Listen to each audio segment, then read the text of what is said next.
Welcome back. Chico Welcome and the back. Grin. Yes. Episode 15 up in this piece. So we're here uptown. Trump supported beer. That's right. We didn't do the proper intro. Yingling. I'm Chico. I'm half your host. And I'm with. The Grin. And we are here back uptown, Casa de Chico. And we're back for another episode. I hope you guys are ready. We're going to talk about some shit. Yep. And yeah, let's get it started. First off, we're Hope drinking. mic works. Let's hope it works. First off, we are drinking Yingling beer today. We're not Supporters of sponsored. Trump. That's right. We're not sponsored by them, We don't like Trump. but they make some pretty good beer. Gotta say. Smalls is going ahead and taking a photo of us for the Instagrams. yeah. And I'm here struggling with a pair of headphones because I can't seem to do anything right in life. All right. So, Yingling beer. We've got Tostitos or whatever this is. You know, your grocery store has some expensive beer. Yeah. Yeah. It's not even great beer. Yeah. I'm like $12.99, man. This shit ain't imported. That's right. There's a... not too Fucking long, hipsters did that. Yeah. Not too long ago, I went over there to get a 6-pack of beer, and Ballast Point has this beer called, I think it's called Fathom IPA. Okay. And I went in there, I grabbed a 6-pack, and the girl rang it. It was a cute little Dominican girl. And she goes, "This beer says it's $24.99 for a 6-pack. This can't be right." I'm like, "No, that sounds about right. That's probably right." And she just looked at me so incredulously. She was just like, "Why would you pay this much for beer?" And then I looked at myself in the mirror, and I was wearing a flannel T-shirt. Like today. Like today, and I had a beard, and I was like, "Well, that's why I pay $24.99 for a 6-pack of beer." Yeah, no, it's true. It's a true story. She looked at me like I disgusted her. I Which love is my fine. bodega. They'll give me like, every now and then I'll go in there and I'll get something that's normally like $12. Yep. And they be like $10. I'm like, you damn right. But sometimes they'd be like real quick. They be like 14. I'm like, it was $10 yesterday, man. Right. It's crazy. Bodega prices. Bodega prices, you know. They just throw the money in the register. Yep. Don't even count it up. They don't give a shit. It's very strange. You gotta love it. Yep. So Yeah. it's a lot been going on.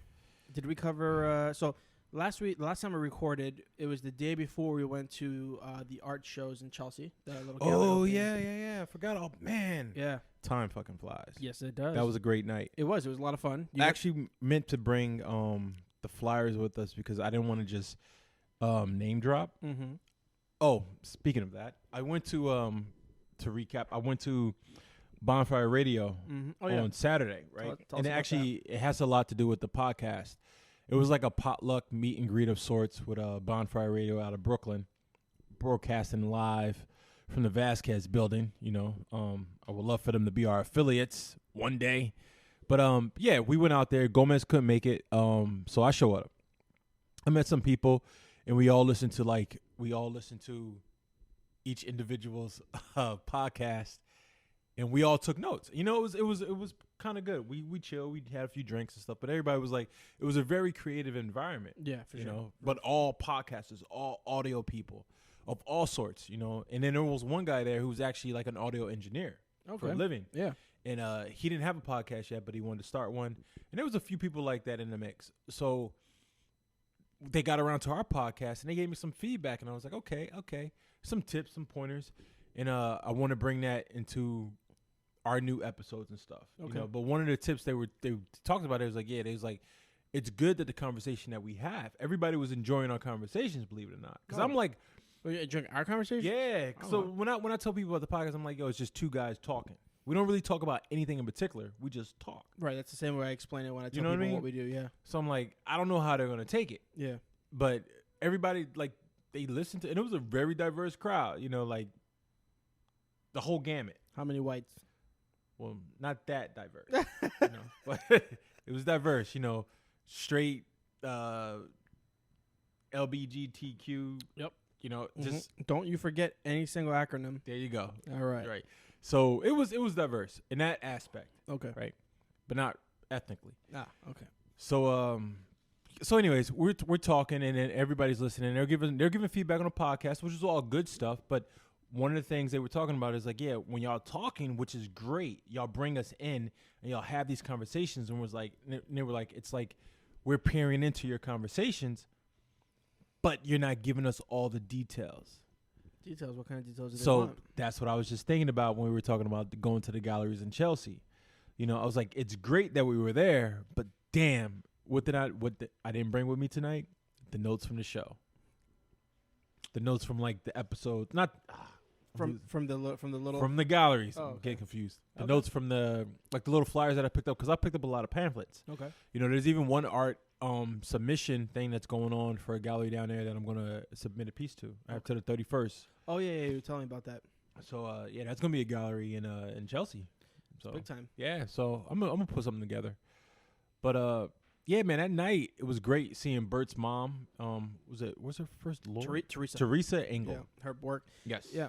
So for those Very important. Yeah, for those who listened to the last episode, we went to some art shows, and one of the ones we were going to was for the opening of my friend's mother, Teresa, who's a very talented darkroom printer, and she had her work, her own work for the first time exhibited. And it was pictures of Robert Mapplethorpe and Sam Wagstaff. And these were photos that people hadn't really seen before. Portraits she had made in 1981 when she was a student studying abroad in France. And it was very great. I mean, for those who are following who are photographers and who may have worked in the darkroom, they're traditional silver gelatin prints. They were, I think, 11 by 14. Spit them facts. Yeah, 11 by 14 size. Some were a little bigger. But what was really cool and the best part for me was seeing... Being a curator, because you told us the whole show without... That's right. I narrated the entire show. You did a better job than the people that were hosting the That's exhibition. Right. Yeah. There are two prints that were huge that were her contact sheets where you could see the entire roll of film and you could kind of gauge her selection process about which ones she wanted to make prints out of. So, excuse me. It was very cool. And if you're a photo nerd, then you know giant contact sheets are awesome. But yeah, after that, that was at a gallery on 27th Street. Yes. And then after that, we decided to walk around 27th and 10th Avenue. Yep. That area. That whole gallery area, everywhere around there is a gallery. And every Thursday it's open like that. Every Thursday. Not just once a month. Nope. Yeah. So after that, we were with some coworkers of mine, and we walked around. Yep. And we went to a few other galleries while they were open. A bunch. Yeah. Actually. We went through a whole bunch. Yeah. Hi, Nicole. How you doing? Good. Girlfriend just got home. So we went to a couple galleries. I learned that one of my coworkers is actually as famous as he says he is, which Funny is guy. bizarre. Yeah, Hector, if you're listening. Yeah, it was a good time. We ended the night off with some pizza, some Napoleon pizza. Some mediocre. Some mediocre Napoleon That was pizza. hyped up way too much. I mean, it wasn't bad. For what it was, it wasn't bad. What? I mean, for what it was, mine was good.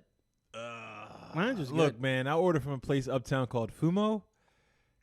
They give you the same size pizza, and you will want to go to sleep right afterwards. It's delicious. All right, I'm going to have to add that It'll to make my you just list. want to hug somebody. It'll make you want to hug the delivery man. And this pizza was just like, It was just okay.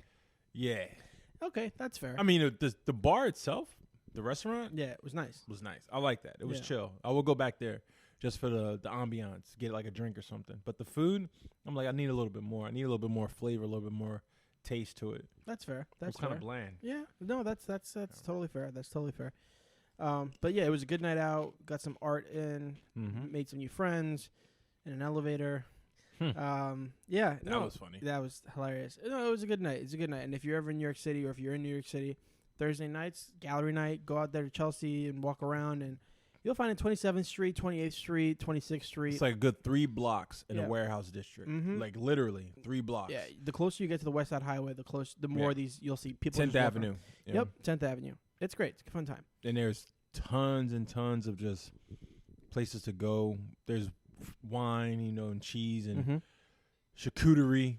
Charcuterie, fucking charcuterie. I hate that word. Yeah. I feel like that word has to do something to do with sharks. Like you walk in, and it's just sharks like hanging on a wall or something. Charcuterie. I don't like it. It's a weird thing.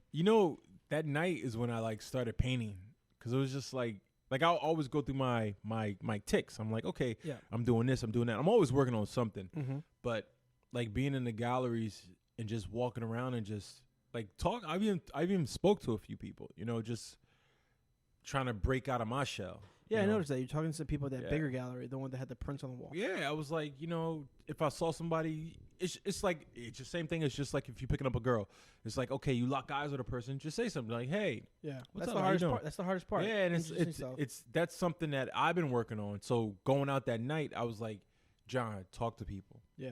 Just I don't have to network. I don't have to schmooze. Yeah, just be normal. Just to get comfortable with like speaking to people and speaking to people about art, about their art. Yeah. It ain't about me. It's about them. It's hard opening up to people you don't know. Yeah. My job forces me to do that, and I've gotten a lot better at speaking to strangers. You came to visit me at work today after we had lunch. I remember when you first started, you was like, I can't be on my phone. Yeah. Now you text all day. I don't give a goddamn. I'm like, hold up, isn't that work? I learned the system. Once you learn the system, I'm 6 months in. That cute shit's over. I'm breaking the rules. He responds back. Fuck the police. Back all day. Before it was like, nah, I can't be on my phone. Yeah. I can't respond back no more. Nah, you gotta know how to play the game. No, I know how to play the game. I know how to do it. Yeah. It's just, you gotta know how to play. It's fine. But yeah, all day I'm dealing with strangers. Yeah. And for those who have listened before, I work in retail, a large photo retail place in New York City. So I'm dealing with customers all day, talking to random people coming up to me with bad breath. It's one of those things. So I see people, I'm like, hey, how's it going? And I see it translate when I'm out in public or I'm talking to people that I've met for the first time. Mm-hmm. Super easy to just talk to someone now. Like, it's one of those things, but it's one of those things you got to work at. You got to do like a lot. Yeah. Because you don't necessarily have anything in common with a stranger, so you kind of got to break the ice. Like, hey, how's your day going? Good. Yep. I'm doing well. So what can I do for you today? Oh, have you seen that thing on the news? Blah blah blah. You kind of have to, you kind of make a script in your head and you kind of go around and you hit certain points depending on who you're talking to. It sounds weird. I know it sounds like I'm a crazy person. Nah. But you have like a set. You have like a rubric of things you can go to keep the conversation going if you have to. Mm-hmm. Sometimes it can get weird if you're just standing there and you've run out of things to say and you're just staring at each other and you're just like, well, I guess I'll kill myself right now. Gotta go. You don't want that awkwardness. So you'll be like, hey. Yeah. No, those are terrible moments. But yeah, it's just one of those things that takes practice. That night, and I really wish I would have brought the flyers, but like I collect postcards. So that night we were out, I think I came across like 3 or 4, and then a couple flyers from galleries. But there was this one Indian artist who had like this amazing print, and I'm sorry I don't have her name with me right now, but we went to a gallery that had nothing but printed artwork, and I don't mean printed from a copy machine or something. It was like the old school style printers where you like carve in engravings and all that, and you run a machine and you do a print like that. Yep. And each individual print that you make is different from the last one. Of course, yeah. All right, so we went to a show like that. I'm sure there's a technical term for it. And it's like out of the whole gallery, she had the most interesting piece, and it was just a print of. It was like an image of a woman over and over again printed on this big, like canvas type board. Because I don't think it was a canvas, but it was large. It was eye catching, and within that print, it was like duplicates, and then it had like a touch of color. But I just enjoyed the design aesthetic of it. And of course, she was like standing there by herself. So I was like, strike up a conversation about it and get a little card. But I was like, this is the best thing I've seen, And then the second show, not the second show, I think it was like the last show we went to that really I appreciated. It was a photography show. Oh yeah, that had the illustrations on it, right? Yeah, from the I think it was South America. Yeah, it was like Peru, Chile or somewhere. Chile or Peru. Yeah, somewhere with a lot of mountains. Up in the mountains with the indigenous people. The country folk, hill folk, whatever you want to call them. Yep. And just taking like these vivid images of just the countryside, a mountainside. And then every now and then there was 1 or 2 paintings that had like there was 1 or 2 photos. Sorry, there was 1 or 2 photos that had like a painting on top of it in full color. So it was like I think it was a female photographer. Yeah, that was the work of a female photographer. And she took these photos of like these beautiful cinematic views, and just decided to paint on top of it her own little scenes, and it was like it was cool. Beautiful. It was subtle. Like not everyone had it. Not every image had it. There was a couple. So it was sporadic. But when you saw it, for a minute, like you would see it, and you're like, wait a minute, she painted that. That's not really there. Mm-hmm. It was very well done. And one of the guys that was with us apparently knew her because she was a customer at my job. But yeah, no, her work was very good. It was very good. It was different, and I think that's a big part of art that you remember, and art that catches your attention. Definitely, is things that are different, because you always see the same things. You're used to seeing the same things over and over, but when you see something different, unique, it really does catch your eye. That's one thing I didn't like about like going to an art school or taking art classes, because they teach you a style of art that's what's called a mannerism, right? You're learning under someone else. You're learning their technique. Yeah. It doesn't make it right. It doesn't make it wrong if you don't want to do it. But like the last time I took an art class, I was at the Art Students League, which is a great place. But the teacher, she taught in her style of sculpture, of creating art, and it was like, I get it, and I respect you for your style, and if I can learn from you, cool. But I'm already learning sculptures already. I've been like 2 years into it. This is my way. Don't come and just destroy my shit. Be a teacher and be like, okay, this is how you can evolve. Now, it irks my nerves when people are like that with art. I'm like, it doesn't have to be this way. It doesn't have to be Picasso or not even Picasso. He's a perfect example. I'm gonna bring another thing about Picasso up. I saw last night. He was an alien. No. Okay. Picasso, he was a classically trained artist, and then he was like, I don't want to do this shit. I want to do something new. Did his own thing. Perfect example of that is like Impressionism. No. He started after that. So he was like Abstract, I guess abstract impressionism, and then he developed into cubism. Right, Yeah. cubism. So what I was gonna say about Picasso, which I saw last night, the National Geographic Channel does a series. Last year they did a series on Albert Einstein. It was like a docudrama, right? They used some famous actor. Yep. I've seen him in movies before, but I didn't watch the series. So last night I saw the trailer for Picasso starring Antonio Banderas. Oh, yeah. shit. And they're going to do like the young version into the old version. I was like, I'm watching that shit. When is it coming out? April. It's called Genius. So last time was Einstein, and this one's going to be Picasso. Okay, I've heard of that. I was like, oh shit, they got my dude. And then last night when I was searching movies, I came across and I bookmarked it. There was a movie that came out last year on Rodan. Oh, I did not know that. Yeah, me neither. I'm pretty sure it's a foreign flick. Okay. But it's a movie on his life, and I was like, that's another one of my dudes, man. So it was like not like a documentary, it's like a drama. Yeah. So it was like, oh shit, I gotta watch that. Yeah. I'm kind of excited because I was like, I like his stuff. I love stuff like that. I like discovering. I like the fact that they're filmmakers and there are people still producing documentaries and movies based on old artists, because it's like, you grow up hearing about these kind of artists that literally will live forever because of their work. Yeah. And the same thing goes for photography. But like, it's so cool to see people get really deep into Picasso or Da Vinci or Michelangelo, or in my case with photography, like the Eugene Smith stuff, or the you put me onto a documentary about him. Yeah, Robert Kapp. Did you get a chance to watch it? No. Okay.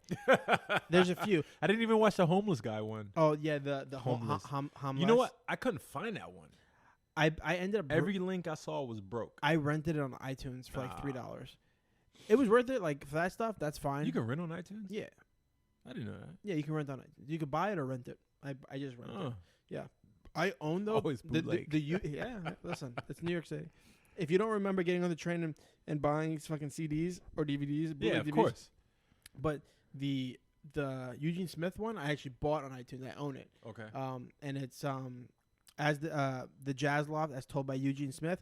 I've probably mentioned it a lot on the podcast. Do yourself a favor. If you like jazz, if you like photography, if you like art, if you like learning about crazy people, just go watch it. It's amazing. You'll learn about an amazing photographer who's kind of a piece of shit, but my favorite photographer. And you'll learn about, you'll see some parts of jazz history that will blow your mind.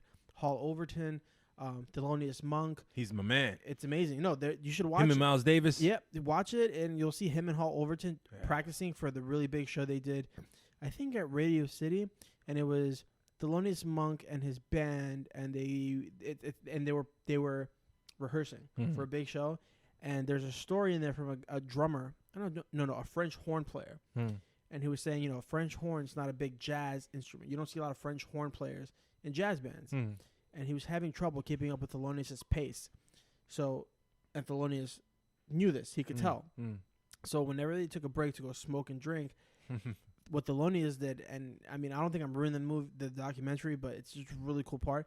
He says he watched Thelonious, and he walked over to the corner of the room, and Thelonious danced the notes. He danced how the beat should go. Okay. And the guy just sat there and watched him, and during the next rehearsal, he got it. And he was like, you know, he didn't make fun of me. He didn't call me out in front of all the other musicians. He didn't scream at me like why I couldn't keep up. Yeah. He just, in his own way, showed me how he interprets it. And by looking at him do that, I was able to pick up the cadence and the beat, and I was able to keep up. And I don't know if you've ever heard. Yeah, I don't know if you've ever heard Thelonious Monk talk. He does. It's hard to understand what that motherfucker was saying. Yeah. Like him in general, he had one of those really like those jive accents. Like you really like. It's really hard to understand. And in the documentary, you hear him talk. It's hard to understand him. Because Eugene Smith not only did all these photos, he drilled holes into the floor and put microphones. So he recorded hours of them playing, thousands of hours of them rehearsing. So he has full conversations of Thelonious Monk and Hall Overton talking about music. And, you know, they knew he did that. So it wasn't like a creepy thing. Like, it was understood. So he would show up and take pictures while they were playing. He would record everything. He would just record sound effects. He would record people running up and down the stairs. It's a great documentary. You should check it out. If anybody else is interested, there's on YouTube you can find like a mockumentary thing of Eugene Smith's life. It's called Photography Made Difficult, and it's good. They have an actor playing Eugene Smith, but they interview a lot of the real people that Eugene Smith interacted with, like the editors for Time magazine and stuff like that, and Life magazine. I was thinking that we should add a link to the website with like all the movies that we watch and stuff. That would be a great idea. Not even stuff that we mentioned. Right. I never thought about that. We should add a link. Recommended watching, I guess. Recommended movies. Yeah, no, that's good. I'll put together a list of my stuff and we could put. I took a list. Well, somebody put it on Reddit a long time ago. It was like a list of like all the documentaries ever mentioned on Joe Rogan's podcast. That's a hardcore list. What the fuck? Yeah, man. Who has time to do that? They put links. Most of it has links, and some of the stuff that doesn't have links is just like type. You know, I imagine whoever did that was at home in their Jerry t-shirt with no pants on, drinking coffee out of their Jerry mug. Like, oh, I can't believe I gotta add to the list. And he just spent 6 hours searching the internet for this random documentary that Joe Rogan watched. That's a crazy list, though. That's gotta be fucking nuts. I was like, yeah, but we talk about enough movies and stuff. We should have something. I feel like most of the stuff we talk about though is books like too. Books for sure. I think that idea is pretty good. We should do like a tab for like recommended links, and then have like a movie section and then a book section or something. But yeah, is there any other books you've read lately that you find? I'm still reading Da Vinci's book. Me too. Between that, I went down to Strand the other week and I picked up Norman Rockwell book for $1. We spoke about that on the great podcast. Oh, we did? Yep. Okay, great podcast. Yep. There was a few books that African like history. You said you're only buying African history books, right? Or African American history books. That's something else. That's because I'm moving.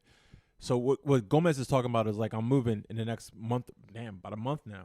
I'll be moving to a new place. Hopefully up here in the Upper Manhattan. Definitely staying either Harlem or Uptown. Okay, that's not an option.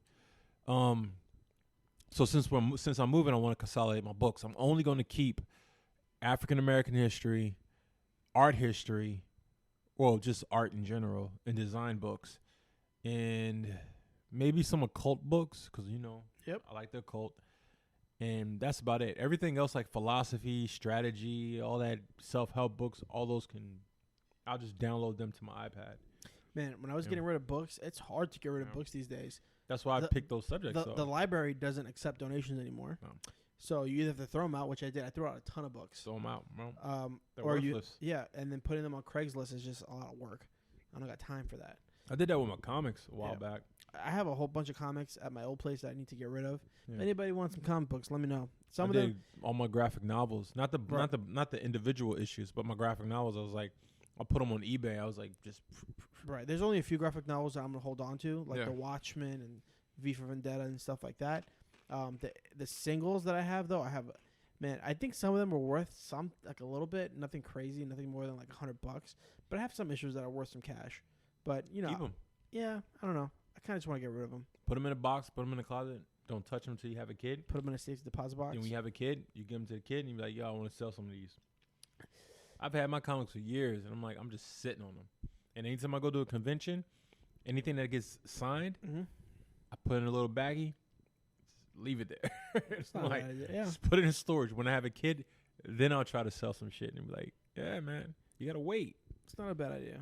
It's like Bitcoin. I have the first edition issue of when Captain America got shot.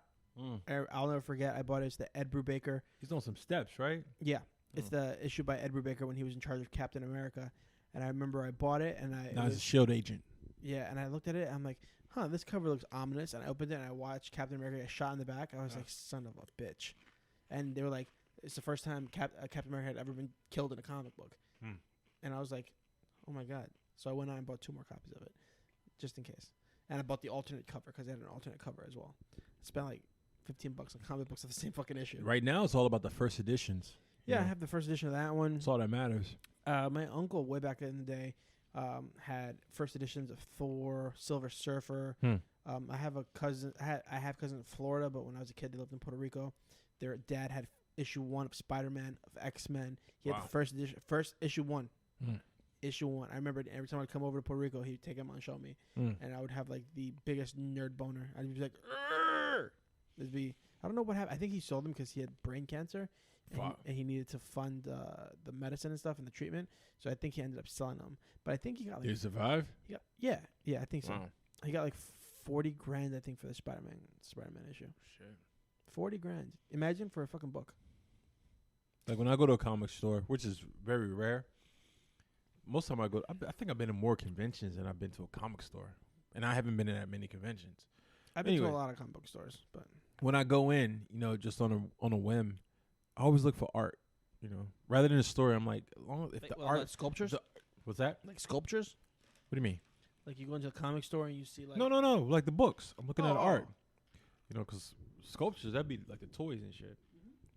Man, I remember Midtown changed so much. There was one store off of 33rd Street, which is now it's like I think it's a restaurant. But anyways, it was like a collectible store, and they used to have like Jim Henley's Universe. No.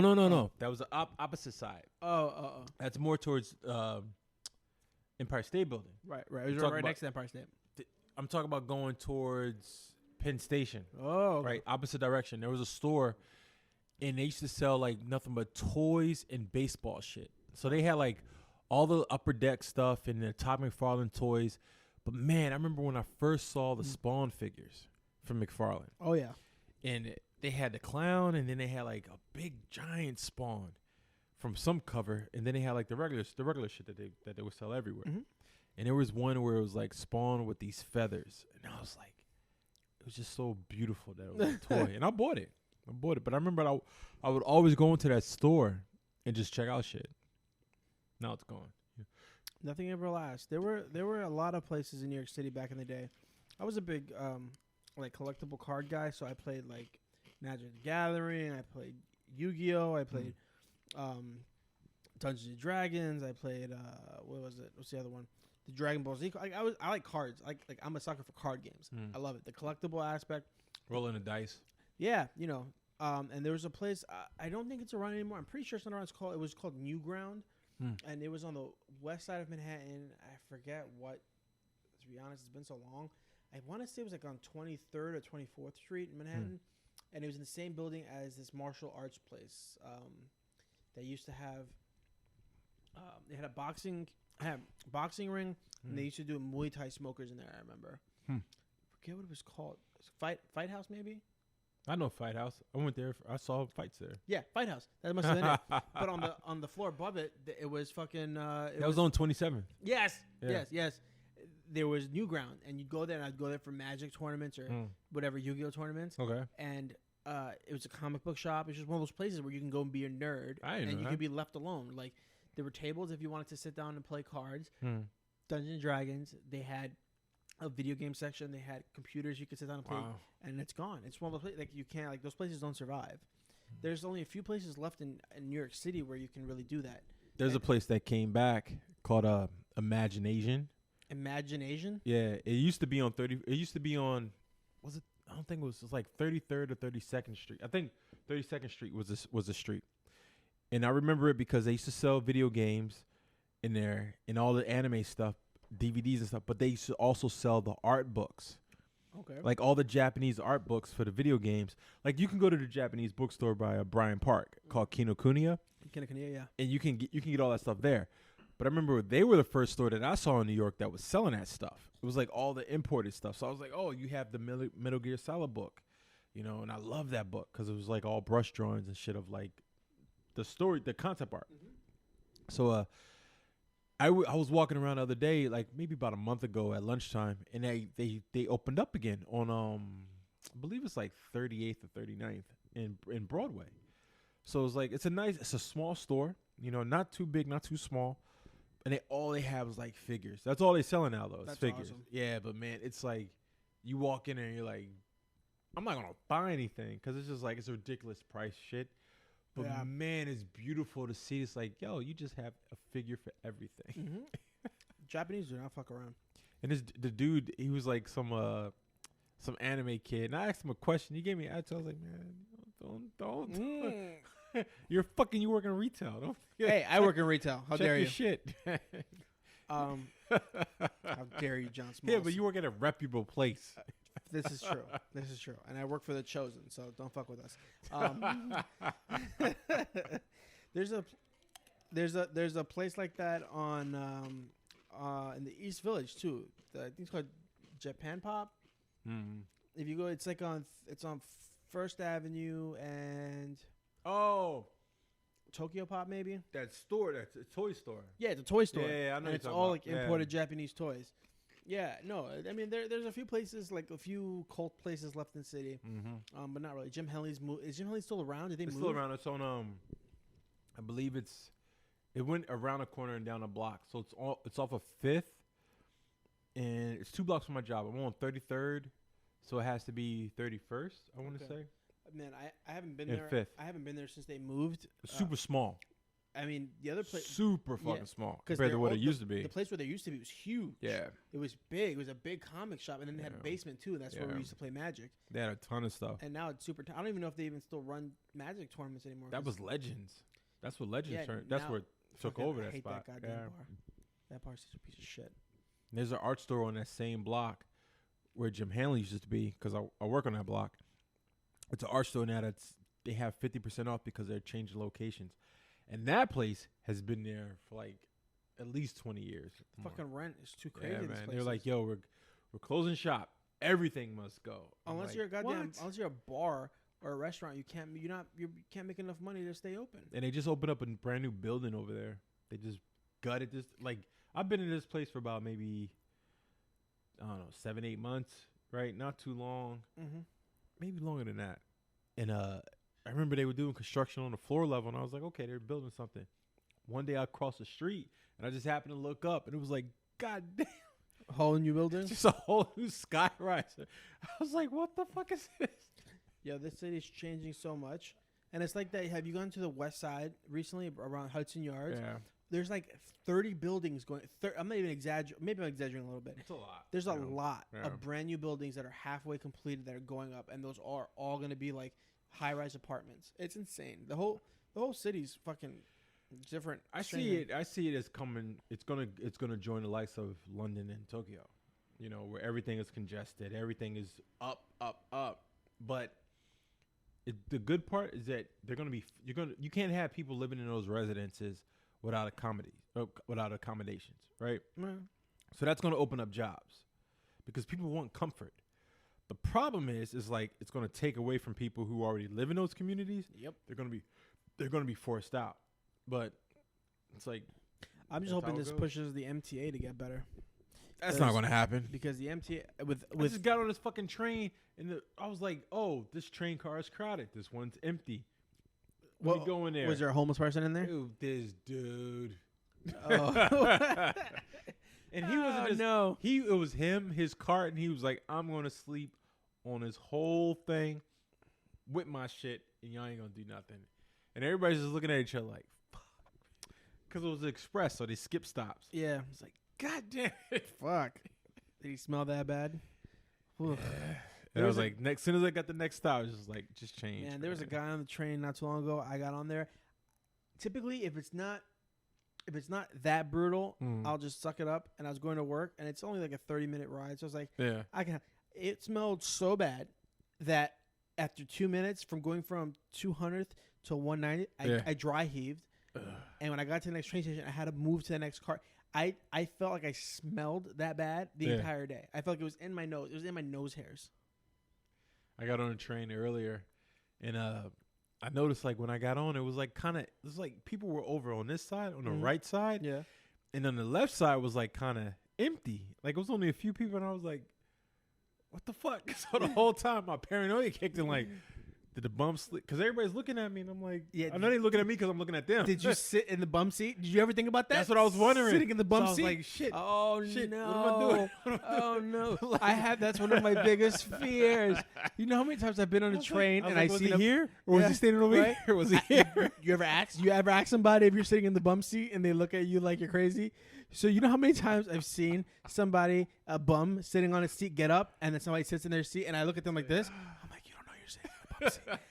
I've gotten on the train sometimes, and it's been it smelled a little weird. Yeah. And I sit down, and they're looking at me, and I ask this lady, and I'm like, am I sitting in a bum seat? And she's like, I'm like, was the bum sitting here? Oh shit! Do I got bum ass? Am I sitting on bum ass right now? What is this? It is such a paranoia. The paranoia goes through the roof. Yeah. And then when you get home, you got to burn all your clothes. I was just looking around like, oh shit. You look around like right? I got me. It could be worse. Could have gotten bum. Just bum touch your lip, like bow, bum. Fastest bump you ever seen. Man, fucking the bum seat. Let's switch up to current events a little bit. Yeah. Since we last recorded, we now know that there are shithole countries. Yeah. I feel like, and this is probably going to be an unpopular opinion, I feel like there are shithole countries. I feel like there are some countries that are just shitholes. Of course. Because he didn't say shithole people. He said shithole countries. See, people need to get up their fucking high horse. Yep. Because everybody, if you travel, you're going to be like, I hate this fucking place. It's a piece of shit. You know, why the fuck can't y'all have... I've been there. I've been to third world countries, and I hate that shit. I do. I hate that shit. Too. That shit's weird. It pisses me off, you know. But the thing that got to me, it wasn't the fact that it was called a shithole country. It was the fact that he said that he's the United States. He's the president of the United States of America. He should not be speaking like that. No, I'm not mad at it. Nah, man. Not mad at it. That is. I'm not a fan of his, but when he said that, I'm like, yeah, he just said what we're all thinking. There are some countries that are fucking shitholes. But see, that's what I have a problem with. I'm like, if you're gonna be at this level and you're gonna be the so-called leader of the free world, you need etiquette classes, man. I feel like, yes, you're right. I agree with you. But there's a part of me, when I hear the president go, it's a fucking shithole country, I'm like, yeah, it fucking is. And he's from, it's what I was to say, it's a fucking shithole country. That country, okay. If you say shithole country, what's the first country that comes to mind? Jamaica. See, that wasn't the first one that came to mind for me. I didn't have a good time there. Right? For me, it's like a really fucked up country in like either like Somalia or someplace that's really like just not doing great. Syria. Syria's a shithole country, if you ask me. It's just like... Really? Yeah. I just thought kids didn't like having their arms together on their bodies. No, it's a shithole country. It's fucked up. They're like, currently they're a shithole country. You go there, it's not going to be good times for anybody who goes there. Yeah. It's not good times for anybody who lives there. If you're born there, you're from there, I'm sorry. It's fucked up. I feel for you. But it's a shithole country. It's not some place I would put on my places to go in 2018. But, I get what you guys are saying, and I get the outrage a lot of people have. Is like, it's very crude the way he put it. But it's fucking true. It's fucking true. I've been to Ecuador, and it's by far, I would never call it a shithole country. I don't think it's a shithole country. It's a third world country. You go to use the bathroom, there's no fucking toilet paper. They expect you to clean your fucking ass with your finger. It's weird. It's different. Yes. Listen, I get different cultures. I get all that shit. I get it.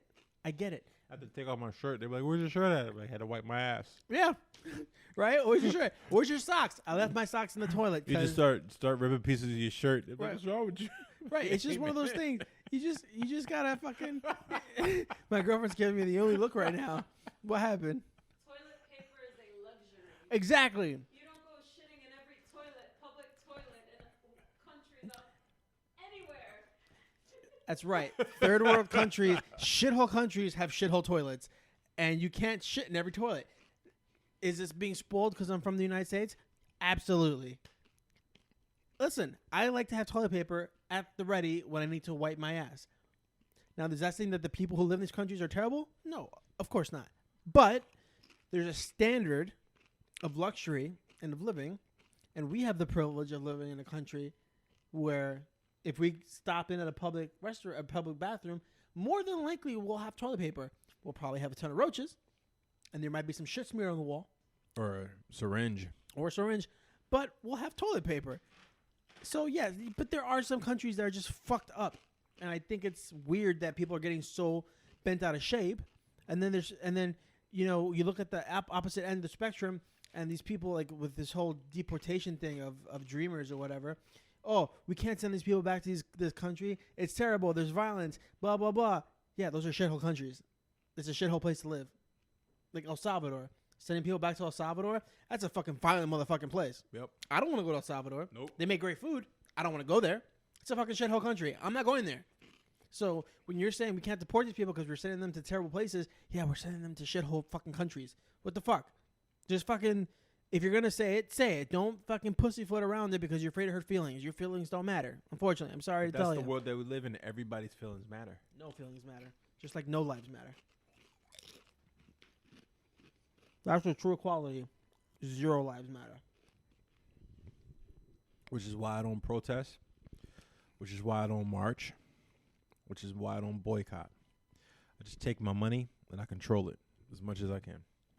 You think Kim Jong-un's North Korea is a shithole country? No. Why not? Because he controls that shit. He'll make it whatever the fuck he wants to make it. If tomorrow he wakes up and says, I want to make this place like the Jetsons, it'll be like the Jetsons. That would be fucking That is crazy. not a shithole country. He's a dictator to the fullest. That's true. A shithole country is a place where you have to jump in a car that's moving that it won't stop on the side of a fucking highway because there's no public transportation. You and your girl and not know what the fuck is going to happen. This is what happened in Jamaica. And I feel like this is exactly what happened in Jamaica. No, this was in Jamaica. This was another island in the Caribbean. Uh-oh. Or this is when you take a cruise to an island that's off the island that you originally went to visit. When you take a cruise off to the second island because you thought it was cool. You thought it was fun to be a fucking tourist. How many islands you on? But check this out. Coming back and they be like, well, you missed that ferry, so you have to get the other ferry. What's the other ferry? Oh, that's just later ferry. What time is later? And this is like 5 o'clock. Midnight. What? Thank you. So you and your girl sitting there on the fucking bench. Oh, my God. In this parking lot while it goes from like tourist, sunny side, nice to like, oh, it's dark, clubs. Oh, Danger. Shit. Danger. Danger, Will Robinson. Danger. Just like, okay. Just chilling there till getting on the ferry. That's not even a ferry. That turns out to be a cargo boat with like cars and construction and shit. And then you get in on there. You finally get in. You have your spot. And then all the fucking construction dudes take all the spots inside. So you and your girl wind up sitting on the deck of the boat. Okay, I have to stop you. Until that's not the worst part. Oh, no. It gets worse? It took an hour to get from one island to another. Why? Why did it take that long? It took just 1 hour to get from the original trip. Took 1 hour from one island to another. 1 hour. The trip back on that ferry took 6 hours. What? How did it take 6 hours? Just listen. 6 hours and maybe it was about 5 or 6. And sleeping on the top deck of the outside deck of the ship, looking out to the ocean, and the shit is pitch black. Fuck the Caribbean. What island were you on? With the Trinidad and Tobago. Oh, my God. Yo, I got some stories about the Caribbean, man. Only time I had a good time in the Caribbean is when I went to Puerto Rico. Damn right. You know why? Because that is the Caribbean. Yeah, you know why? Yeah. Because fucking America. That's why. Shit. That shit. Now it's fucking all fucked up. But the fuck? that is crazy. Like 6 hours. people be talking about some shit about the Caribbean. I'm like, motherfucker, you're living here. That is You're living here in wild. America. Don't talk to me about that shit. You love the Caribbean. Take your ass back down there. Like this shit ain't fun. Oh It's my not God. nice. 6 hours. Fuck. Yeah, man. I've been. I went to a few spots out there. I mean, it's a beautiful place, but getting around was just like, what the fuck, man? That's wild. Going to the beaches and hiring one guy. This is how they get you because there's no public transportation. So you hire like a taxi to take you to like the secluded beaches, the nice beaches and Yeah. shit. And they're like, dude, I'll wait for you. I'll be your private. This is before Uber and shit. Okay. But what you would do with Uber, they'd be like, I'll be your private driver. Just pay me this fee. And they'd be like, no, I'll get another car. They'd be like, you will not get another car. Trust me. You will not get another car. I bet. I'm like, I'm gonna get another car. I'm like, okay. They take off. Be gone. And you just by yourself. And you're just waiting there for like hours to like one, because there's vans that come by on a regular, like every couple hours, and you just like hop in the van, just don't even stop. You just Jump in as it's going. if they take you, start fighting. It's like, If they take what you, start the fighting. fuck is going on, man? That's how it is on the Yeah. islands. That's The crazy. Caribbean is Yeah. like, I mean, I get the shithole comment thing. I've experienced shithole places, even in Mexico, growing up on a border, you know. But I I'm mean, not trying to say that I've Yeah. been in every single place, but I've seen shitholes. Anybody says that shit. I just don't think he should have said that. No, I agree. It's know. one of those things. That's all I'm saying. Yeah, no, I get it, and I But agree people with get you. an uproar over it, and I'm like, nah, don't sit there and say this shit, because if you loved your place so much, you would have fucking went back there. But you're still here in America, Mm-hmm. living this first world shit, man. That's right, because this first world shit's still better than that shithole Yeah, shit. don't tell me that. You know, people, fucking, we live in a fucking sensitive ass time. It's fucking weird times, man. It's weird times. So, speaking of weird times, I think I'm getting a cold. ooh, Me. could be Yeah, fucking my nose is all stuffy. fucking false alarm that Hawaii experienced with a ballistic missile. Hawaii and Japan. Hawaii and Japan. So for those who don't know, who haven't been paying attention, or maybe who don't live on the island of Hawaii or the islands of Hawaii, they got a fucking alert on their phone saying that there was an incoming missile, and 30 minutes later, 30 minutes, 3-0, they got the false alarm. How many people shit their pants the minute they saw that? Because of all the tests that North Korea was doing. Like, you know, they're shooting. Allegedly. And then all of a sudden you hear all this shit on the news, and then you just get a fucking alarm. I don't even know what I would do. I would lose my goddamn mind. If I'm in Hawaii and I got no place to go because you're on a goddamn island, what the fuck do you do?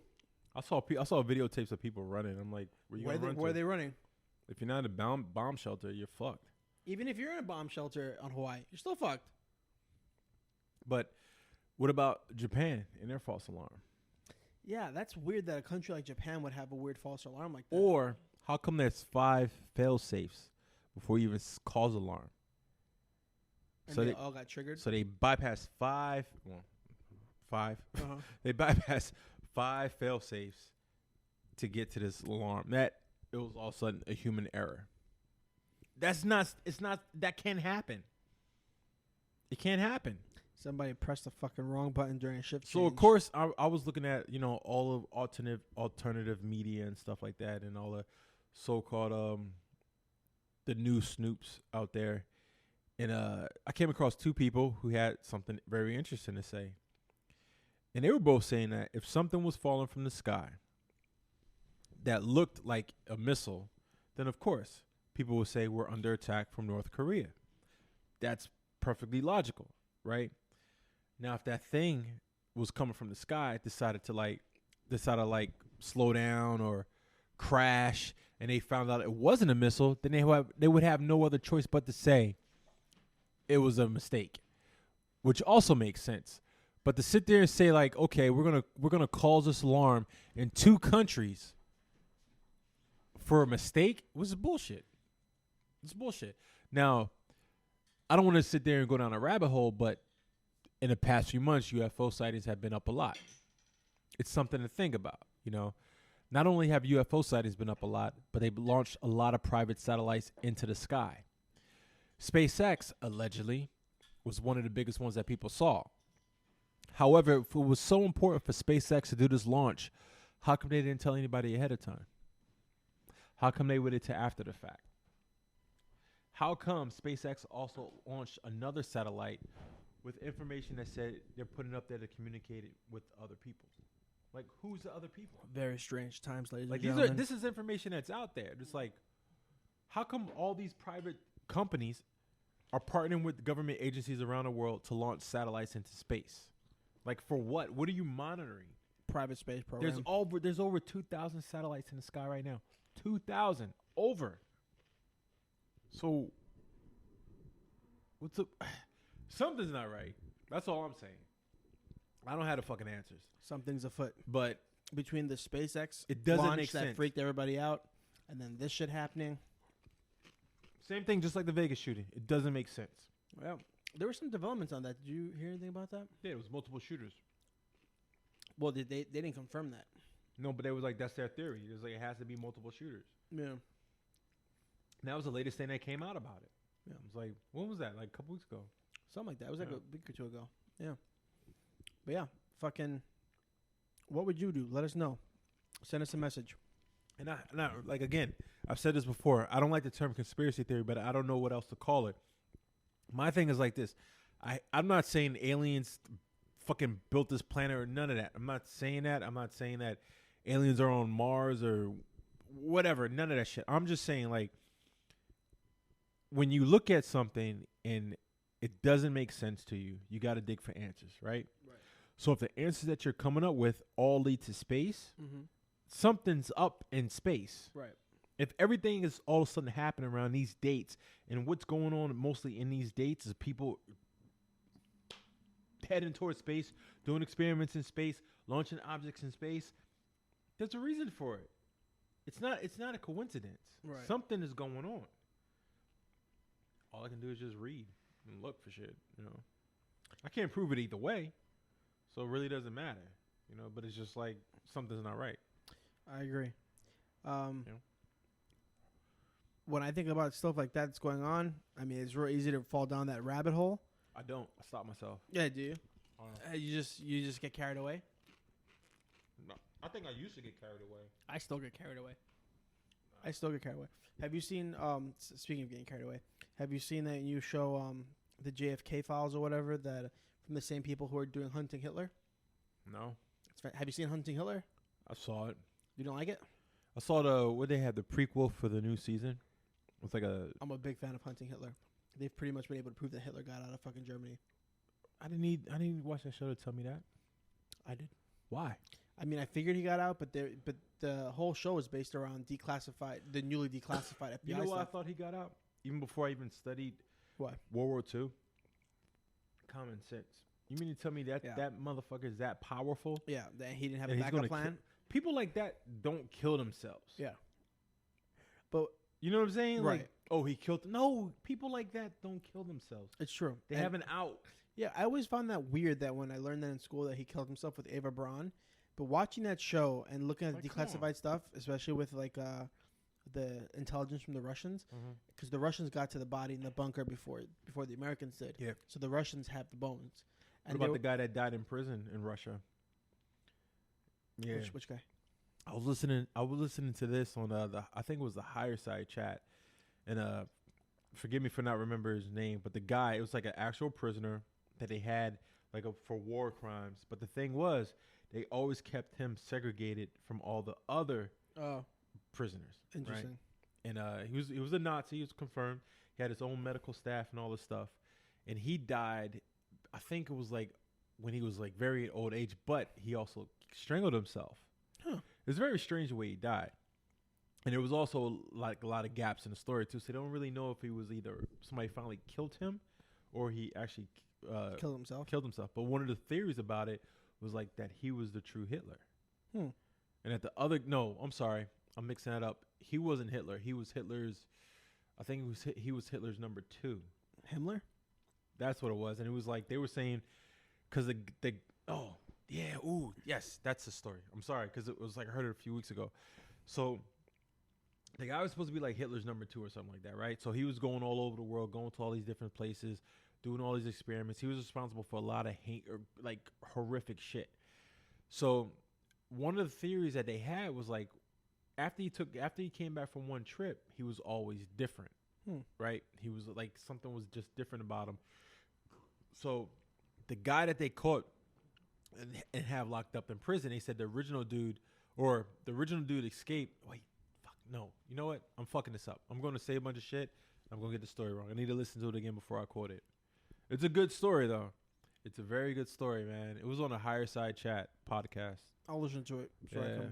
But what I was going to say was the Russians got to the bunker before the Americans. Mm-hmm.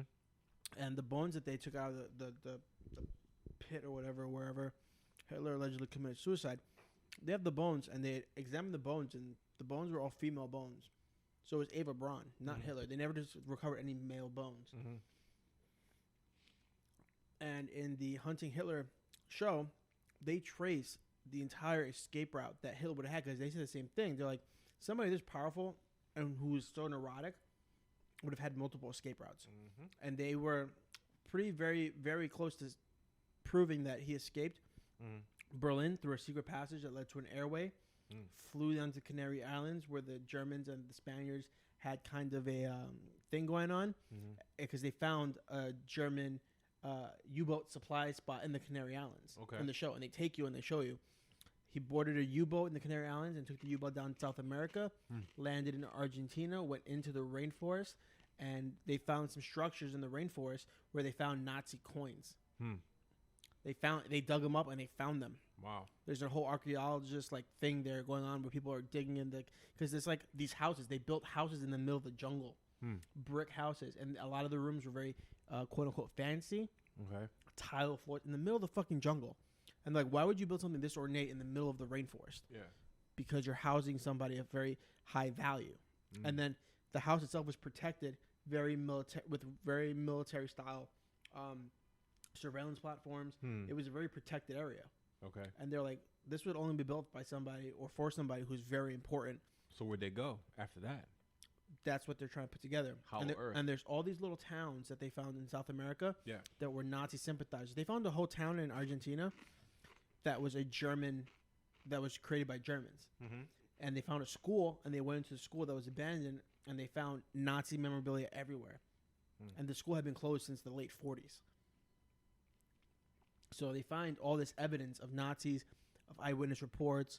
They say that Bormann's son, Bormann Goring, is son still is, or grandson is still alive, and eyewitness accounts from people who are 90-something years old, and they're like, yeah, my dad worked for Bormann when he came to South America after World War II. Bormann was living in exile or hiding here in this town, and all these eyewitness accounts are meshing together. And now they have a similar show for the JFK files, because a bunch of JFK files got declassified recently by the FBI. Not all of them. Not all of them, but these guys are doing the same process. It's the same guys from Hunting Hitler that are doing the JFK stuff, and they're starting to piece together things about what's the shooter's name? The JFK shooter. What's his fucking name? Oswald. About his past and his connection to Cuba and Mexico and a lot of people are starting to think that he wasn't the only shooter. A lot of people are starting to say right, and for people who it makes sense, right? Because bullets don't do what they say they did, but it's one thing for us to believe in this kind of stuff and read books. It's another thing for mainstream media to be like, there's probably a second shooter. Imagine if the head of the FBI comes out and goes, just want to let you guys know, we've decided to come forward and share the evidence that we conclusively believe that there was a second shooter involved in the JFK assassination. Everybody would be like, where the fuck's that second shooter? Isn't that kind of like the way the CIA came out and admitted that they're spraying stuff into the environment? Yeah. Isn't that what you call chemtrails? Well, for years, people were like, chemtrails doesn't exist. Well, the thing is, people confuse chemtrails with actual vapor trails. It's different. But the CIA was like, they're going to spray the environment with chemicals. I was like, that's chemtrails, motherfucker. Yeah, it's just not the same way that we envision it when we look at planes. It's different. It's still there. It's still happening. Right. On tape, on camera. They admitted it you would think in a conference. Right. You would think the CIA would be a little bit more subtle about it. You wouldn't look up and just see these fucking trails in the sky and be like, huh. But everything starts as an experiment. Yeah, it's So true. it's like even cloning, right? For a while, they were like, okay, we're going to clone a mouse, an ear on a mouse's body, right? We're going to clone this extra nib for somebody's finger, right? Some shit, small stuff. It always starts off with small experiments. Next thing you know, they're cloning inside a bag a lamb and sheep. I think it was a sheep I saw. Yeah, sheep. You know, inside a bag. Like the Matrix. It was like, oh, shit. Next thing you know, oh, we're going to clone a fucking monkey next. That happened. That's too close to a human. They did it. Oh, this happened. This was an old article, but it's being reposted again. Like lately, I think it was like 5 years old, where it was like, oh, we had some DNA from a dinosaur, and we actually like Nope, made don't do that. There's There's a whole series of movies about why that we was actually bad. made a chicken with a lizard's head. I saw that. It was like I saw that. That's that was true, terrifying. but that was from I know the date was like maybe 5 years ago. I know 'cause we're if in 2018 right now, right? Yep. So maybe 2010. That is or wild. longer. Why are people trying to bring dinosaurs back? There's a reason why they're not around anymore. It's like, what? I don't want to see a chicken like that. I don't want to see a I'll goddamn fucking dinosaur. shoot it. Get the fuck out of here. Why the fuck do I want to see a dinosaur? But that's where we're at right now. You know, like I've been saying, like for the longest, man. The era that we're living in right now is the first 10 minutes of a bad movie. You know, it could be a good movie, it could be a bad movie, but we're in the first 10 minutes. We're in that stage where it's like, okay, all this shit is happening. Like, all jokes aside, you know, conspiracy theories, throw all that shit out the window. Let's look at the facts. And the facts are that we are in a strange time right now. Very strange. The planet is fucking changing. People don't want to acknowledge global warming and all that. I don't know what's going on, but this planet that we're living on is changing. Yep. It is fucking up bad. Yeah. And it's only going to get worse, right?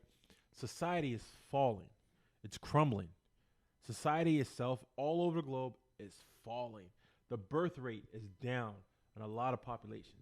Right? I'm not mad at that. First world population. People aren't having kids the way they should. We got food that's killing us on a regular basis. We don't even have real food anymore. Depopulation is happening because we're overpopulated. We have famine and disease rampant like a motherfucker, right? Do you think that's nature trying to cleanse so I many think people? it is. I think it is. It's happening. You know, whether we can see the big picture of it, I don't know. But all I can say is, like, when I step back and I'm like, what's important right now, right? And I step back and I look at the news and I look at the environmental news and I look at the world news and I'm like, shit is going on. Now, whether people want to admit it or not, or they want to be in a bubble, that's on them. But it's happening. Yeah. It's not about when it's going to happen. It's happening. This is it. Shit is happening right now. We're living through it. Mm-hmm. Whether we survive is, I don't know. It's a scary thought. it is a scary thought. It's like, what the fuck? That's What's going to happen terrifying. next? That is very terrifying. Yeah, the war, nuclear war, is on the tip of the tongue. Whether it be from terrorists, whether it be from China, whether it be from North Korea, more likely North Korea, or if we piss somebody off, Russia. Nobody's scared of the United States anymore, man. Nope. And what's even worse is that the populace of the United States is less willing to fight because our leader's a fucking retard. It's not even our leader. It's the people. Well, that too, but People talk a big game, but people ain't really down to get bloody. it's a different type of We don't generation. live in that generation where it was Right. like, oh, you're 18, go to the service. Yeah. That's your duty, right? Like, I know I have my opinions about the government and about the military, but fuck no. If somebody fucking told me, yo, man, we're going to war, I'm not going to be like, nah, I'm not going to go to war. Right. I'm going to go to war. Yeah. And protect this shit. But a lot of people don't feel that way. Right. No, They're no, like, I agree. nah, that's not my war. What the fuck you mean it's not your war? This is your country. Mhm. Fight for this shit. Right. But people don't have that mentality Right. anymore, man. I think we don't have that mentality anymore because our military is so big that they don't need volunteers. They just they get enough people voluntarily Yeah. joining. We where don't they need don't a have draft. we don't need the draft. No. like there's no reason to compel. Like like young kids now, they're not compelled to join the military because they know there are a million people already in the military that are ready to fight. I had a conversation like that with my coworker not too long ago about the same thing. About he thinks that there should be mandatory military service in the United States for everybody who's over 18. Like the minute you turn 18 and you finish school, if you don't go to college, you should do 2 years. He said not maybe in the military, but a community service like EMT, sacrifice some of your time to. And he says in his opinion, he would bring that a lot. That would fix a lot of issues in America with people who come from different streams. And I agree to respect. I also disagree because I don't believe that the government should tell you what to do like that if it's not in a time of crisis. Like I get the draft during World War II. I kind of get the draft during Vietnam, not really, but like if we were at war and there was a draft, I would do my duty and I would go serve. Of course. But I don't think that the government should be like, okay, you're 18, awesome. Now you have no choice. You have to do this kind of service before you do anything else. Like I think that goes against the idea of having a small government where the government the government doesn't intrude on your life. Look at the countries that do that, though. There's a very few, but those countries that do that are very specialized. It's not the same. Israel is not the same. What about South Korea? It's not the same. They literally have somebody to the north of them that wants to put a rocket in their ass. Yep. Just like Israel, surrounded by countries. By the way, Israel... Isn't Switzerland like that, too? Yeah, but Switzerland's like that big. All the countries... The most peaceful nation. Right. All the countries that do that are either surrounded by enemies who want to murder them, have a direct enemy like right next door, or is somebody like Switzerland who, let's be honest, if shit got crazy, so Switzerland would get fucked up. Like Switzerland could be as armed as they want. Yeah. If the United States was like, we're gonna take Switzerland from you, like we're gonna take all your chocolate, we would roll. Too many allies. But we'd roll in there and they'd be like, oh, won't happen. It won't happen. But they got too many allies. Their army got versus that money. Yeah, but their army versus our army, who wins? Oh yeah, exactly. It's one of those things like they do it because they want to be neutral. Yeah, and they're like, okay, yeah, we're the banks, But no, it's different. Like Israel has to be that way because. And I have my Israeli coworker. They serve one month a year. They go and they until you're 40. You serve. Fuck. Yeah, you're in the reserves until you're 40, and 1 month a year you go and you do training. Because if shit pops off with all those countries around them, they need to have as many people as possible to fuck shit up. Think about that. You are a small country surrounded by other countries who hate you.